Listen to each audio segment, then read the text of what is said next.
Hi guys, welcome back to my channel. So today's video is going to be showing you guys how to make a Egusi recipe. Is going to leave you guys licking your fingers. This is like, it was so yummy, it was so tasty, and it's also very easy to make. Stay tuned and keep watching this video to learn how to make it. Thanks guys. Don't forget to subscribe.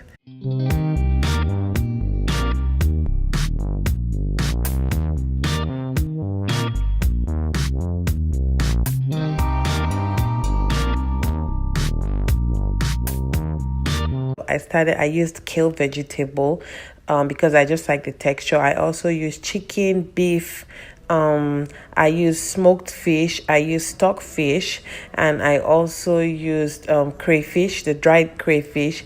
This is grounded egusi, which is melon seeds that I used.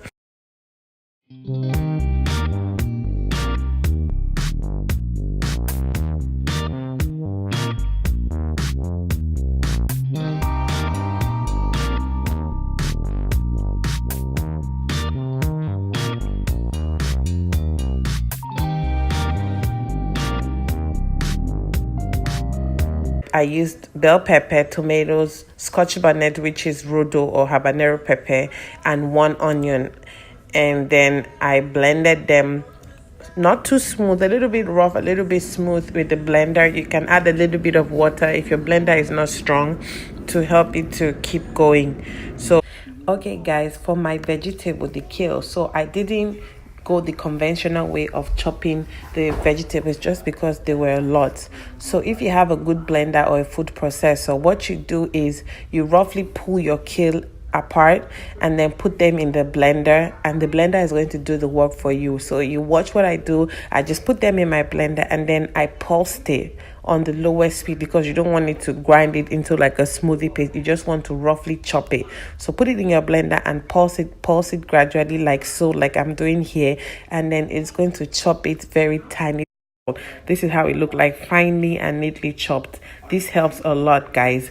So once I was done chopping it, I blanched it in hot water from my tap, and I added a little bit of salt just to remove any dirt that were there. And then you don't need to let it stay in hot water for too long. Just blanch it, squeeze it, and put it in a strainer to drain, because you still want your vegetables crunchy, and kale doesn't wilt as quick as spinach. So over here I'm just chopping my onions that I'm going to add into my pepper, my sweet bell peppers, tomatoes, and rodo, which I'm going to blend in the blender as well, which I'm going to show you guys how I blended it and the texture of the pepper. And I'm going to come back and also walk you guys through the remaining process.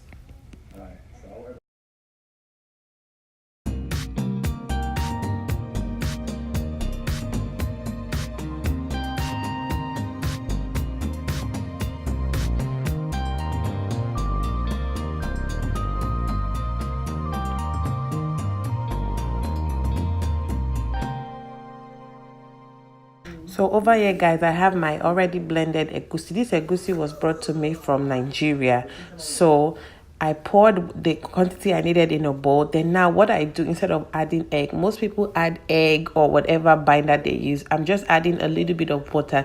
The key is to get your egusi into a thick paste. You don't want it watery or runny, just a very thick paste, which I'm going to show you. Add a little bit of water at a time, gradually, and mix it till it becomes a thick paste. So this will give you that lumpy egusi texture without frying or anything. It's just a quick and easier process. So right here I soaked my smoked fish in water, and I'm just deboning it and removing any bones that are there, which I'm going to keep aside. Over here in a pot, I'm adding palm oil. I think I added about a cup of palm oil into the pot. I let it heat up a little bit. Then I added some onions to brown up into the pot. Once I added my onions, I went ahead and added my pepper base. You're going to have to let this pepper, you act like as if you're making stew. So you let it fry very well.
Add your seasoning. I added no salt, white pepper, and adobo.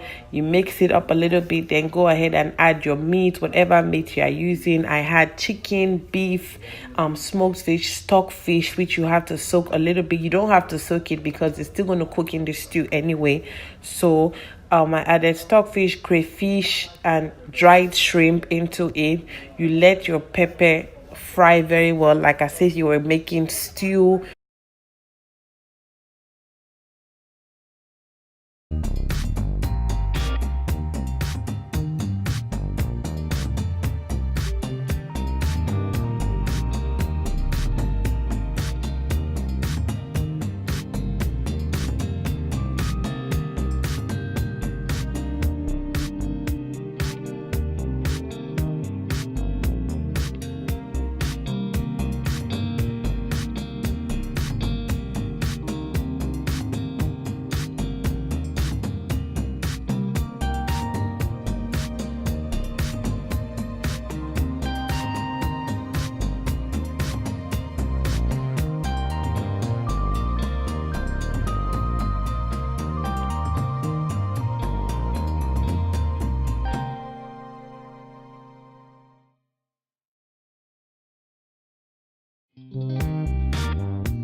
Okay guys, I also added some hot dry pepper because when I tasted it wasn't as spicy as I liked it. We love pepper in this house, so I added dry pepper into the food just to kick up the pepper taste. So mix it up a little bit, cover the pot and let it come to a boil again. I'm here cleaning. So now guys, here's what we do. With the egusi paste, you're gonna take a little by little quantity and drop them into the stew. Do not scatter them or mix them. What you want to do is just to drop them in little balls into different spaces in the stew. Once you drop them, cover the pot and let it come to a boil. Do not mix yet. Cover the pot for about 5 to 8 minutes on medium heat.